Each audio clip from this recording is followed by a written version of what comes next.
24 big break. തോൽവി വിലയിരുത്താൻ ചേർന്ന CPI ദേശീയ കൗൺസിലിൽ നിന്നും വിട്ടുനിന്ന് കേരളത്തിൽ നിന്നുള്ള 8 നേതാക്കൾ.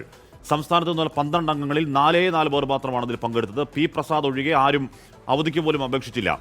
ശ്രീത് വിവരങ്ങളുമായി ചെയ്തു. ശ്രീത്, ഇനി അവർ പ്രതിപക്ഷ ഉപനേതാവ് ആര് എന്ന് തെരഞ്ഞെടുക്കുന്നതിൽ വേറെന്തെങ്കിലും തിരക്കിൽ ഒക്കെ ആയിരിക്കുമോ ശ്രീത്?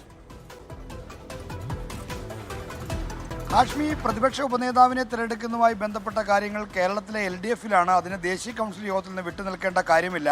സംസ്ഥാനത്ത് നിന്ന് 12 ദേശീയ കൗൺസിൽ അംഗങ്ങളാണ് CPIക്ക് ഉള്ളത്.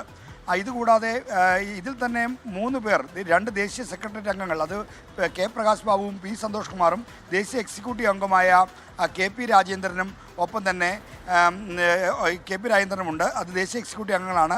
ഇതോടൊപ്പമുള്ള മറ്റ് നേതാക്കളായ ദേശീയ കൗൺസിൽ അംഗങ്ങളായ ആളുകളിൽ 9 പേരോളം വിട്ടുനിന്നു എന്നാണ് നമുക്കിപ്പോൾ ലഭിക്കുന്ന വിവരം. ശനി ഞായർ ദിവസങ്ങളിലാണ് കേരളമടക്കമുള്ള 5 സംസ്ഥാനങ്ങളിലെ തെരഞ്ഞെടുപ്പ് ഫലം വിലയിരുത്താനായി ദേശീയ കൗൺസിൽ യോഗം വിളിച്ചത്. അതായത് ഫലം വിലയിരുത്തി കേരളമടക്കമുള്ള സംസ്ഥാനങ്ങൾ എങ്ങനെ പാർട്ടിക്കും മുന്നണിക്കും തിരിച്ചു വരാൻ കഴിയുമെന്നതിൻ്റെ ഗൗരവതരമായ ആലോചനയായിരുന്നു അവിടെ നടന്നത്. ഈ നിർണായകമായ യോഗത്തിൽ നിന്നാണ് കേരളത്തിലെ നേതാക്കൾ ഏതാണ്ട് ബഹുഭൂരിപക്ഷവും വിട്ടുനിന്നത്. സംസ്ഥാന അസിസ്റ്റന്റ് സെക്രട്ടറിമാരായ PP സുനീറും അതോടൊപ്പം തന്നെ സത്യൻ മൊകേരിയും പങ്കെടുത്തില്ല. മുൻ മന്ത്രിമാരായ K Rajan, P Prasad, GR Anil, J Chinchu Rani, നാദാപുരത്ത് മത്സരിച്ച് തോറ്റ P വസന്തം, അതോടൊപ്പം തന്നെ കാഞ്ഞങ്ങാട് നിന്ന് മത്സരിച്ച് ജയിച്ച ഗോവിന്ദൻ പള്ളിക്കാപ്പിൽ, പത്തനംതിട്ട ജില്ലാ സെക്രട്ടറിയായ ചിറ്റയം ഗോപകുമാർ തുടങ്ങിയവരാണ് ഈ ദേശീയ കൗൺസിൽ യോഗത്തിൽ പങ്കെടുക്കാതെ മാറുന്നത്.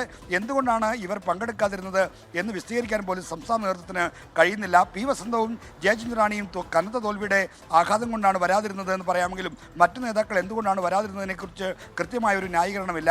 CPIയുടെ സംഘടനാ രീതി അനുസരിച്ച് അത് ഓരോ സംസ്ഥാനങ്ങളെ പറ്റിയുള്ള റിപ്പോർട്ട് അവതരിപ്പിക്കേണ്ടത് അതാത് സംസ്ഥാനങ്ങളിൽ നിന്നുള്ള ദേശീയ കൗൺസിൽ അംഗങ്ങളാണ് ഈ ദേശീയ കൗൺസിൽ യോഗത്തിൽ അവതരിപ്പിക്കേണ്ടത്. കേരളത്തിൽ നിന്ന് ആളുകൾ വരാത്തതുകൊണ്ട് ദേശീയ സെക്രട്ടറി അംഗമായ P സന്തോഷ് കുമാറിനാണ് അവിടെ റിപ്പോർട്ട് അവതരിപ്പിക്കേണ്ടി വന്നത്. അങ്ങനെ ഒരു ദുരവസ്ഥ കൂടി അവിടെ ഉണ്ടായി.